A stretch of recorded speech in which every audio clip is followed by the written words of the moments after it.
Fighting for freedom, liberty, and the restoration of the Constitution. The Patrick Riggins Show.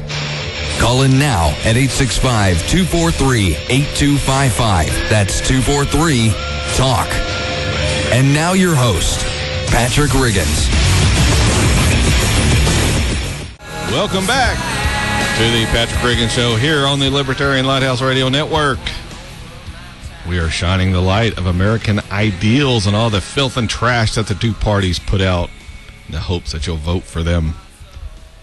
But through listening to this radio show and educating yourself on the topics presented, you'll be that much further ahead of everyone else when it comes to knowing what is happening in our government, and more importantly, able to wake up others to the reality of it all.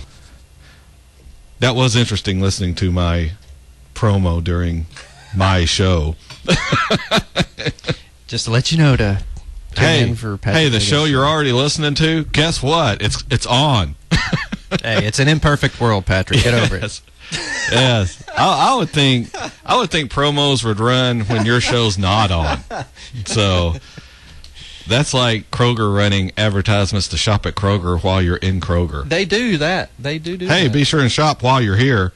Yeah. Come to Kroger. Oh, you're already here. Oh, well.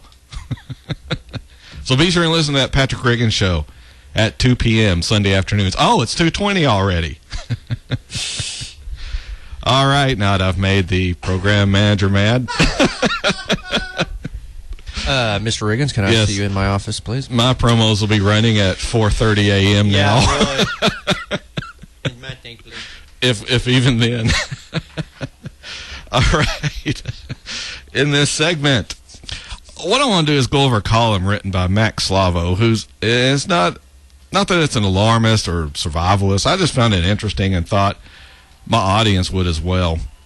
I was going to talk about this last week, but we kind of ran out of time, and the column is entitled Guns and Ammo Production Maxed Out. This is a society preparing for war. Now, if that title doesn't grab your attention, I don't know what will. The article begins with, President Barack Obama is arguably the best gun salesman ever. Over 65 million guns have been purchased since the president took office in 2009. FBI background check statistics indicate that over the last 12 months, Americans purchased a new gun every 1.5 seconds.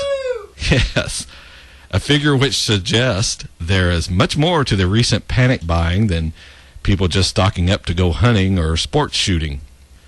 The following guns and ammo industry report indicates that every major gun and ammunition manufacturer in this country is running at 100% capacity, with many so far behind that they've stopped taking new orders altogether.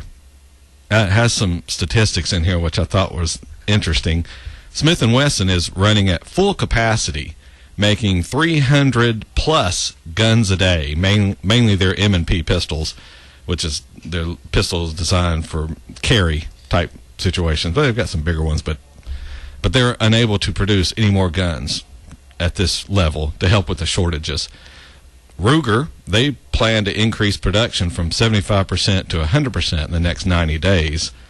F&H is moving from 50% production to 75%, well, back by February 1st, and then 100% by March 1st.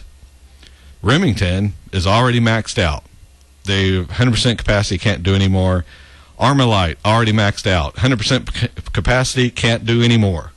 DPMS, they can't get enough parts to produce any more product.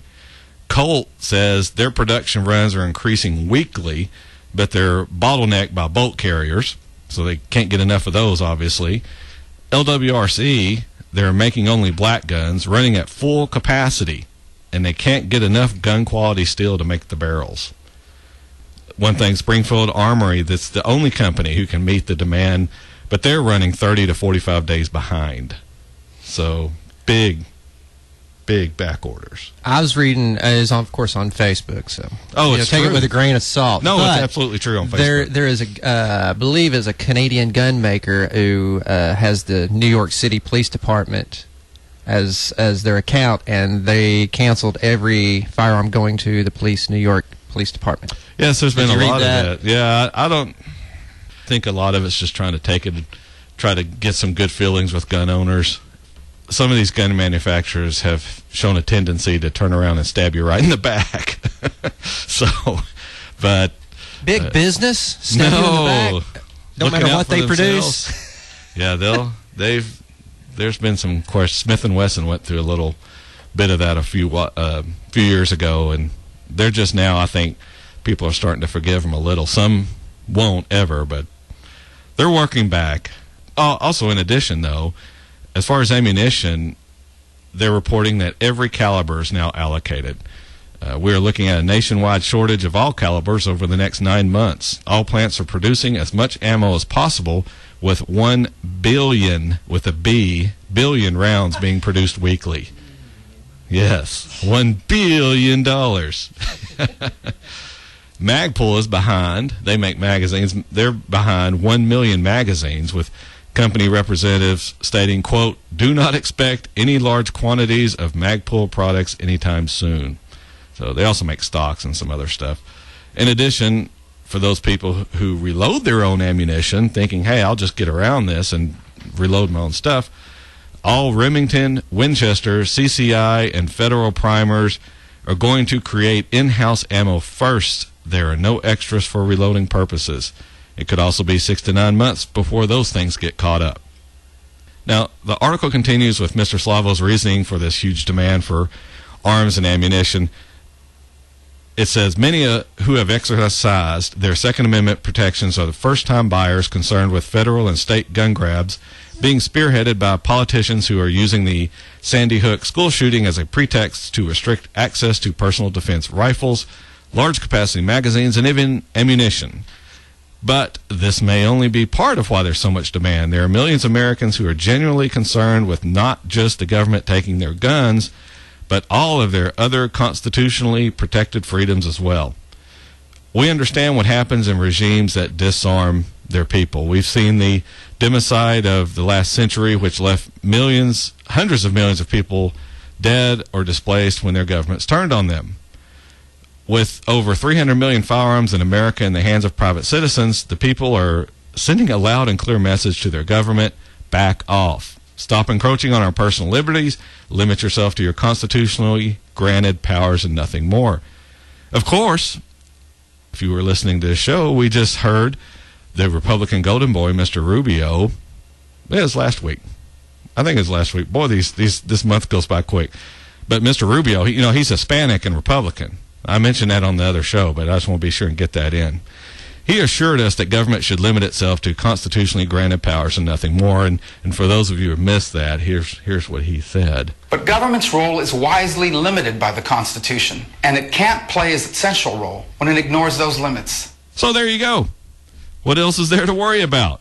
You can trust the government not to lie to you, right? I mean, it hasn't before, has it? The column wraps up with a quote from Bob Owens writing on another website. This isn't a society stocking up on certain guns because they fear they may be banned. This is a society preparing for war. I don't know if I would agree with everyone that everyone is preparing for war, but I think people are definitely preparing just in case the government starts to impact more people in a negative way. Do I think we should start an active war against the government? No, I wouldn't. I wouldn't advocate that. And do I think the government is preparing for war against the citizens? No, I'm not so sure I'd sign on to that either. Mainly because most of the people who would be prosecuting that war would refuse to do so under those terms. Now, what will happen is we'll have some limited skirmishes involving small numbers of people taking the law into their own hands and trying to bring about change through violence.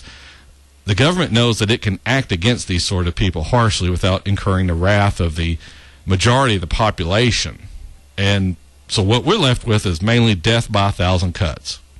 We will back the government in its fight against these people who are seeking to overthrow society in a violent way.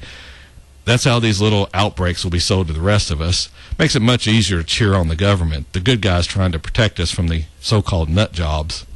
The only problem is, by the time we realize how far government has gone, will it be too late to do something?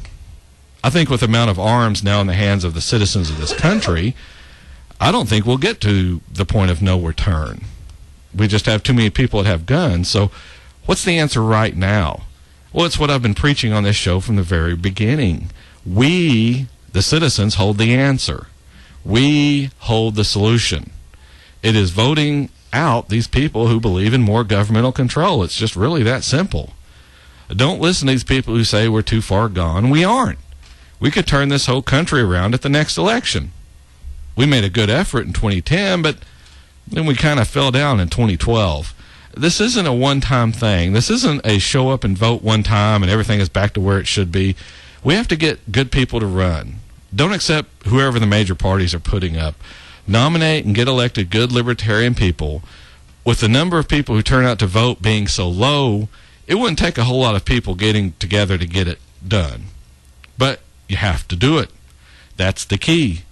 As I played from Ronald Reagan's inaugural address in 1981, a couple of shows ago, here's his words, just to remind you.